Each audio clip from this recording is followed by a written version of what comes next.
নমস্কার বন্ধুরা, ভক্তিমূলক কথা চ্যানেলে জানাই আপনাদের সকলকে স্বাগত। বন্ধুরা, আশা করছি ঈশ্বরের আশীর্বাদে আপনারা প্রত্যেকেই ভালো আছেন এবং সুস্থই আছেন। সামনেই আসতে চলেছে বছরের অন্যতম গুরুত্বপূর্ণ অমাবস্যা, যেটিকে আমরা মহালয়া বলে থাকি। মহালয়া মানেই হচ্ছে পিতৃপক্ষের অবসান এবং দেবী পক্ষের সূচনাকাল। এই দিন দেবী দুর্গার চক্ষু দান করা হয়। এই বিশেষ দিনেই আবার পড়েছে বছরের দ্বিতীয় সূর্যগ্রহণ। এই গ্রহণটি ভারতবর্ষে অদৃশ্য, তবে গর্ভবতী মহিলারা যারা আছেন তাদের কিন্তু অবশ্যই কিছু নিয়ম বিধি মেনে চলতে হবে। বন্ধুরা, সনাতন ধর্মাবলম্বীদের কাছে মহালয়ার কিন্তু বিশেষ গুরুত্ব আছে। তার সাথে সাথে বছরের শেষ সূর্যগ্রহণ পড়ার কারণে এই দিনটির গুরুত্ব আরও অনেকখানি বেড়ে গেছে। এই দিনটিতে যে যোগটির সৃষ্টি হয়েছে সেটি কিন্তু একটি বিশেষ সংকেত বহন করছে। কিছু কিছু রাশির ব্যক্তির সৌভাগ্য নিয়ে আসছে, আবার কিছু কিছু রাশির জন্য খারাপ সংকেত বহন করছে। আজকের ভিডিওটিতে আমি আপনাদের সঙ্গে শেয়ার করব মহালয়ার এই বিশেষ দিনটিতে আপনারা যদি এই সংকেতগুলি পেয়ে থাকেন বন্ধুরা, তাহলে বুঝবেন যে মা দুর্গার আশীর্বাদে আপনাদের খুবই সুসময় আসতে চলেছে এবং নানা রকম দিক থেকে অর্থপ্রাপ্তির যোগ সৃষ্টি হবে এবং সার্বিকভাবেই পরিবারের আর্থিক উন্নতি হবে এবং সর্বকাজে বাধা বিপত্তি দূর হবে, রোগ জ্বালা যন্ত্রণাও দূর হবে। অর্থাৎ মা দুর্গার আশীর্বাদে মহালয়া থেকে দুর্গা দশমী পর্যন্ত এই যে সময়কালটি আপনাদের অত্যন্ত শুভকর এবং মঙ্গলময় হতে চলেছে। তো চলুন বন্ধুরা, ভিডিওটি শুরু করা যাক। তবে মূল পর্বে যাওয়ার আগে আমার সকল দর্শক বন্ধুদের একটাই অনুরোধ করব যে আজকের এই ভিডিওটি একদমই স্কিপ না করে সম্পূর্ণ দেখবেন এবং সম্পূর্ণ দেখার পর যদি ভালো লাগে তাহলে অবশ্যই ভিডিওটিতে একটি লাইক করবেন এবং কমেন্টসে লিখবেন জয় মা দুর্গার জয়। এবং বন্ধুরা, ভিডিওটি ভালো লাগলে অবশ্যই শেয়ার করে দেবেন আপনাদের নিকট আত্মীয় স্বজন এবং বন্ধু বান্ধবদের সাথে। মহালয়ার আর বেশি দিন বাকি নেই, তাই ভিডিওটি পেলে প্রত্যেকেই উপকৃতই হবেন। চলুন বন্ধুরা, প্রথমে আপনাদের বলে দিই এই বছর মহালয়া পড়েছে বাংলার 15ই আশ্বিন 1431, ইংরেজির 2রা অক্টোবর 2024 বুধবার দিন। যে শুভ সংকেতগুলির কথা বলে দেব বন্ধুরা, সেগুলি আপনারা চাক্ষুষ দেখতে পারেন অথবা স্বপ্নেও দেখতে পারেন। আমাদের ইষ্ট দেবতা আমাদের স্বপ্নের মাধ্যমে অনেক কিছু সংকেত দিয়ে থাকেন।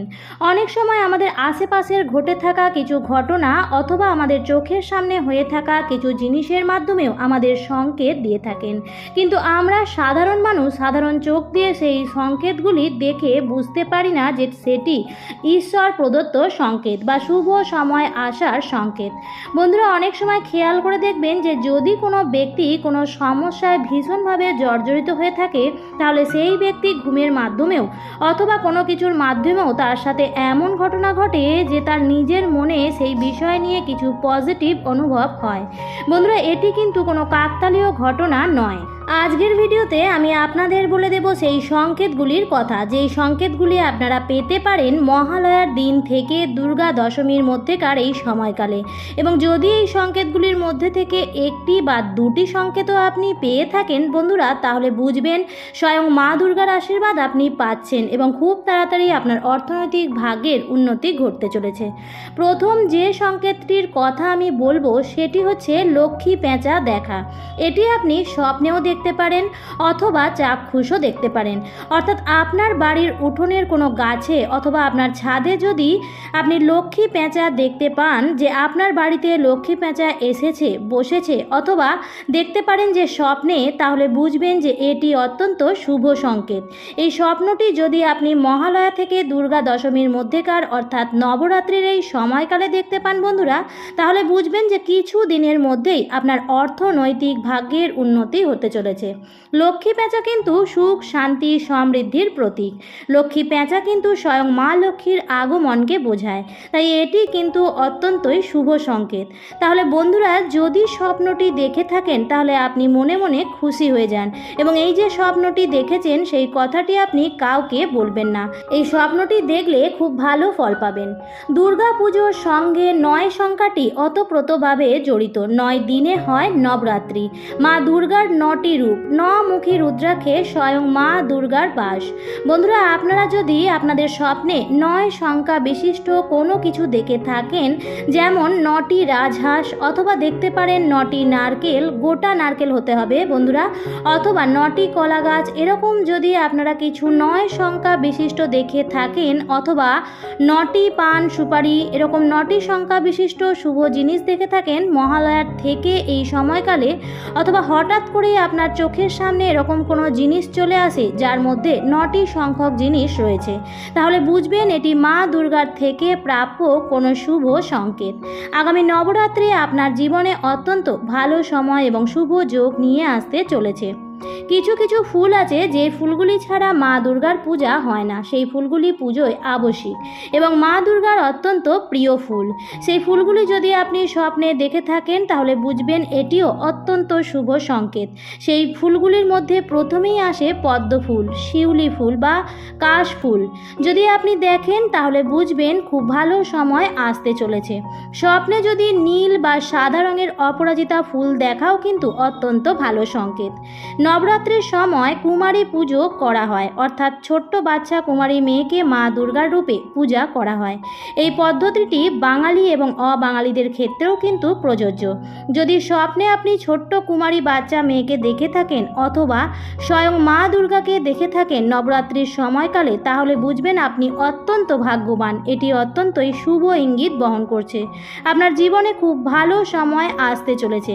একটি গৃহস্থ বাড়িতে যখন প্রথম নববধূ আসে তখন তাকে বরণ করে নিয়ে যাওয়া হয় রান্নাঘরে, এবং রান্নাঘরে গিয়ে তাকে ভরন্ত পাত্র দেখানো হয়, যেমন ভরা চাল, ভরা ডাল এবং দুধ, সমস্ত কিছুই ভর্তি দেখানো হয় এবং এটি দেখাও অত্যন্ত শুভ বলে মানা হয়।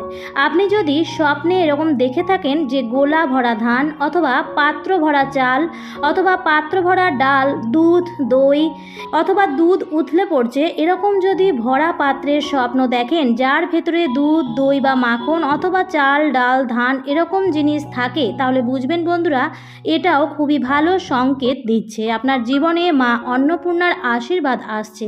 আপনার গৃহের সর্বদাই মঙ্গল হবে। মা অন্নপূর্ণার আশীর্বাদে আপনার গৃহে কখনো কোনো কিছুর অভাব থাকবে না। স্বপ্নে যদি আপনি সাদা গোমাতাকে দেখেন তাহলে এটিও অত্যন্ত শুভ সংকেত। আপনার কর্মক্ষেত্রের উন্নতি কিন্তু নিশ্চিত। কর্মক্ষেত্রের উন্নতি অর্থাৎ আপনি যদি চাকরির জন্য চেষ্টা করছেন, বিশেষ করে সরকারি চাকরির জন্য চেষ্টা করছেন, তাহলে সেটি প্রাপ্তির যোগও ঘটবে, অথবা আপনার কেরিয়ারের উন্নতিও ঘটবে। চাকরির ক্ষেত্রে চাকরিতে পদোন্নতি ঘটবে। এসব ক্ষেত্রে খুব ভালো ফল পাবেন যদি স্বপ্নে সাদা গোমাতাকে দেখেন, অথবা ঘুম থেকে উঠেই আপনি যদি আপনার বাড়ির সামনে গোমাতাকে দেখতে পান তাহলে এটিও খুবই শুভ সংকেত। বা দরজায় যদি কোনো গোমাতা বসে থাকতে দেখেন তাহলে সেটিও শুভ সংকেত। অথবা আপনি যদি দেখেন যে আপনি গোমাতাকে খাবার দিচ্ছেন তাহলে সেটিও খুবই ভালো সংকেত। তবে এরকম স্বপ্ন দেখলে আপনি পরের দিন কিন্তু কোনো গোমাতাকে কিছু খাবার অবশ্যই খাওয়াবেন। এটা আপনার জন্য, আপনার কেরিয়ারের জন্য খুব ভালো উন্নতি হবে। স্বপ্নে যদি আপনি সবুজ ধানের ক্ষেত, আখের ক্ষেত বা সবুজ মাঠ এরকম যদি কিছু দেখে থাকেন তাহলে এটিও খুবই ভালো স্বপ্ন এবং খুবই শুভ ইঙ্গিত দিচ্ছে। এটি আপনার চাকরি, ব্যবসার উন্নতির এবং অর্থ প্রাপ্তির যোগ সৃষ্টি হচ্ছে।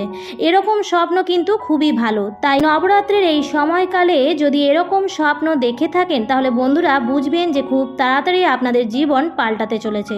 স্বপ্নশাস্ত্র অনুসারে স্বপ্নে সাপ দেখাও অত্যন্ত শুভ। তবে স্বপ্নে যদি আপনি সাদা বা সোনালী রঙের সাপ দেখেন তাহলে বুঝবেন যে আপনার ধন প্রাপ্তির যোগ হতে চলেছে। বন্ধুরা, আমি যে সংকেতগুলির কথা বলে দিলাম সেগুলি যদি আপনি চাক্ষুষ অথবা স্বপ্নে দেখে থাকেন তাহলে সেই কথা আপনি কাউকে বলবেন না, তাহলে এর শুভ প্রভাব আপনার কেটে যেতে পারে, অথবা এসব ক্ষেত্রে শুভ ফল আপনি নাও পেতে পারেন। বন্ধুরা, আগামী যে সময়কালটি আসতে চলেছে, মহালয়া এবং সূর্যগ্রহণের এই যে সংযোগটি তৈরি হচ্ছে, এটি কিন্তু গভীর সংকেত দিচ্ছে। তার উপর উপর এই বছর দেবীর আগমন দোলা অর্থাৎ পালকিতে। দেবীর আগমন দোলা অর্থাৎ পালকিতে হলে মহামারী বা মরণতুল্য বিষয়ে ভোগার আশঙ্কা থাকে। তাই বন্ধুরা, যদি এই সংকেতগুলি আপনারা পেয়ে থাকেন তাহলে বুঝবেন বন্ধুরা যে যেরকমই পরিস্থিতি থাকুক না কেন আপনার কিন্তু ভালো সময় আসতে চলেছে। আর তাই এই সংকেতগুলি পেলে এই কাউকে এই বিষয়ে জানাবেন না, জানালে এর শুভ ফল থেকে আপনারা বঞ্চিত হয়ে যাবেন। আমার আজকের ভিডিওটি এই পর্যন্তই। ভিডিওটি দেখে যদি ভালো লাগে তাহলে অবশ্যই লাইক কমেন্ট শেয়ার করবেন বন্ধুরা। আর যদি চ্যানেলে নতুন হয়ে থাকেন তাহলে অবশ্যই চ্যানেলটিকে সাবস্ক্রাইব করে আমার সাথে থাকবেন। দেখা হবে পরবর্তী নতুন কোনো ভিডিওতে। ভালো থাকবেন, সুস্থ থাকবেন। ধন্যবাদ।